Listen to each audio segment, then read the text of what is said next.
Welcome to another episode of The Vlogging Dead, and we have a special guest who is overzealous to be here. If you guys don't know her name's Buffy. It started.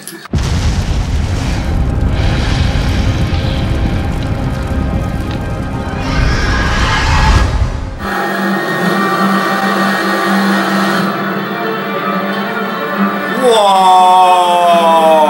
Wow, so this whole time I'm thinking that the episode is going to start out picking up exactly where it left off. No. Is this the herd that we've been waiting for like the last 2 seasons? I don't know, just getting into it. Thank God.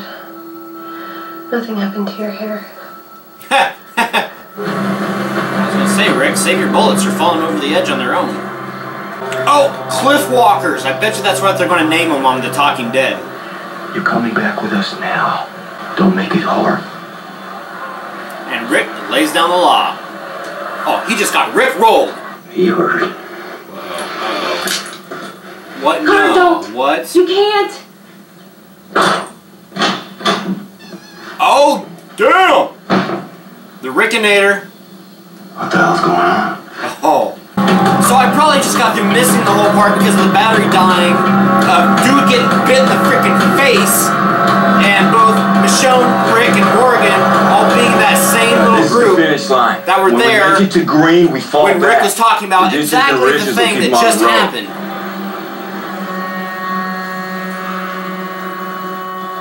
What the heck?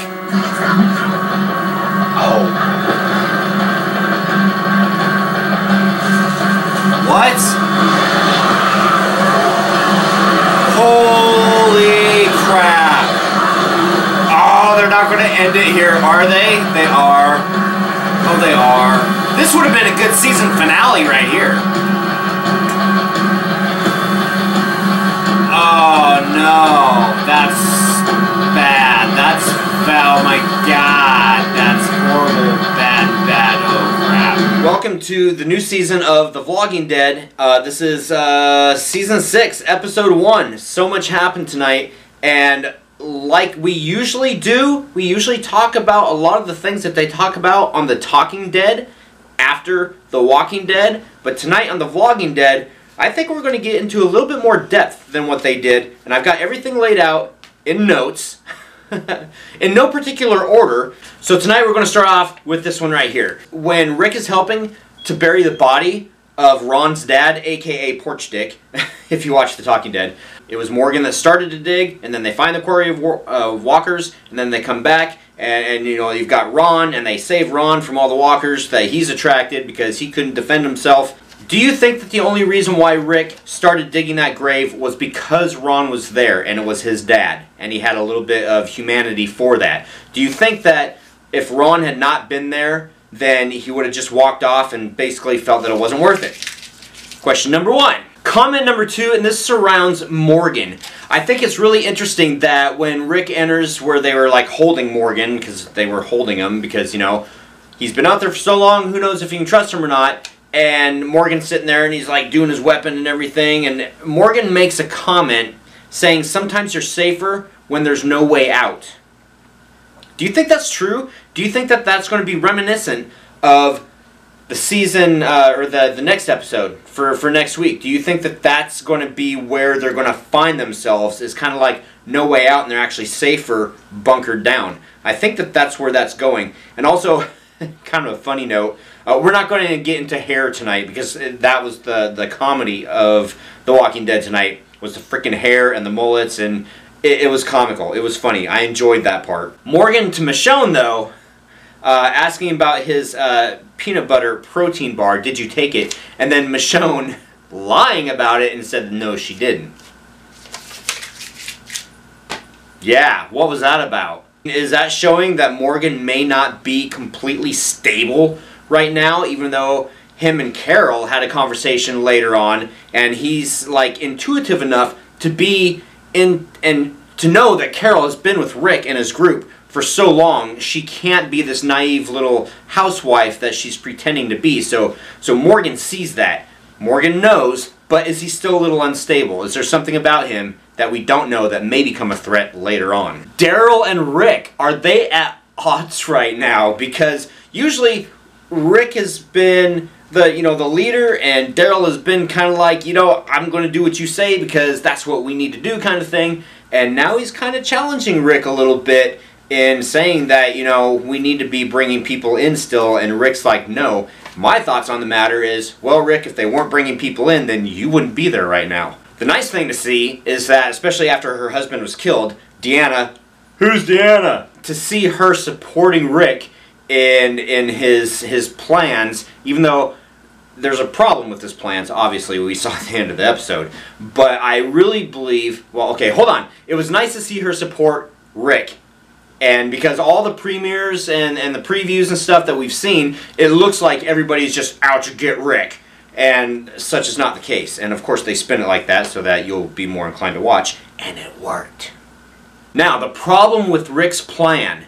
If it was me, I actually think that, who died tonight? Oh, spoiler alert! Carter died tonight.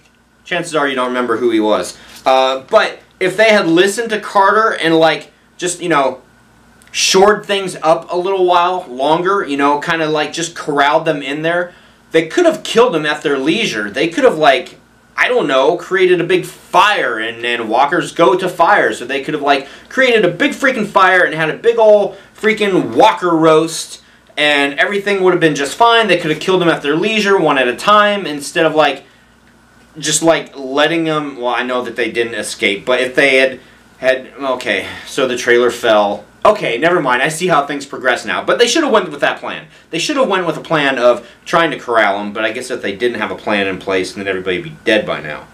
Okay, never mind. It was just a thought. Oh, yes. Sasha and Abraham changing roles. Not really roles, but ideals. Not really ideals, but attitude. Not really attitude, but something along those lines. It was interesting that Abraham is one that's out there being all, and he's still cocky like he was before, but he's out there being all kind of haphazard, and Sasha's the one that's actually brought it back in now, and it seems like she's found a little bit of peace. The dog's trying to eat my notes. Here's another twist that I'm not sure that you guys have noticed or picked up on. Maybe it's not even a twist and I'm just making it up. I don't know. But Maggie, it's like a love triangle with Maggie, Tara, and Glenn, because Tara and Maggie, kind of make amends, and they're on the same team now, so they're hugging it out, and Glenn gets a little smile on his face, which, by the way, is, I think, the first time we see Glenn smile in, a long time, unless I missed it. So you have to kind of wonder, before Maggie came into the room, Glenn was headed over to Tara, and he was like, hey, baby, oh, shoot, Maggie's here. I don't know. I think that Tara has a little a crush on Glenn. She could have a clush too. I don't know what that is. That's not even what I said the first time. And see, I told you these weren't in order because at the beginning of the episode, Gabriel said to Rick that you were right. It wasn't over. and the funny thing about that is when they go to the meeting that they're trying to, figure everything out, and Rick's telling them the plan, and Gabriel says, I'll help out. He's like, no. It didn't even give it a second thought. It's like, dude, you have caused us so much trouble so far. No, you are a liability. Which is funny, because what does he do instead? Instead, he brings Carter along, knowing, basically, that Carter's going to screw up and he's going to die anyway. So, in that case, why didn't he bring Gabriel? Things that make you go, And she's seriously eating my notes. Good thing I don't have to turn these into class tomorrow. Was it right for Eugene to open the front gates and let, what were their names? Heath, Scott, and Ag, I think she said her name was.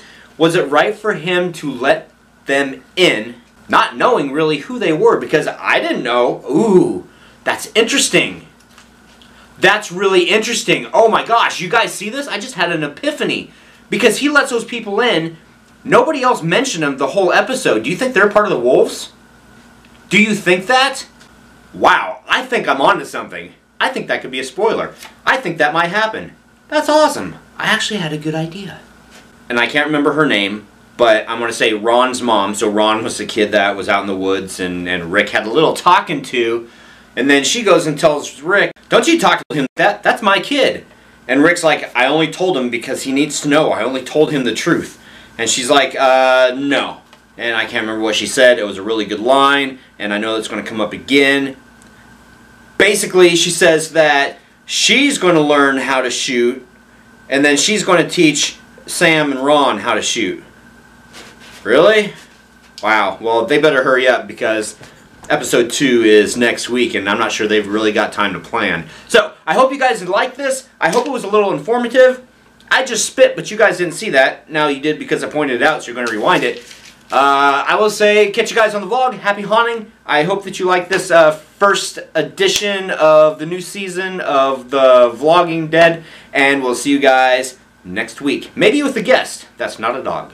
Hello, I'm Lou Temple. You know me as Axel from The Walking Dead, and I say to you, happy haunting. You follow me?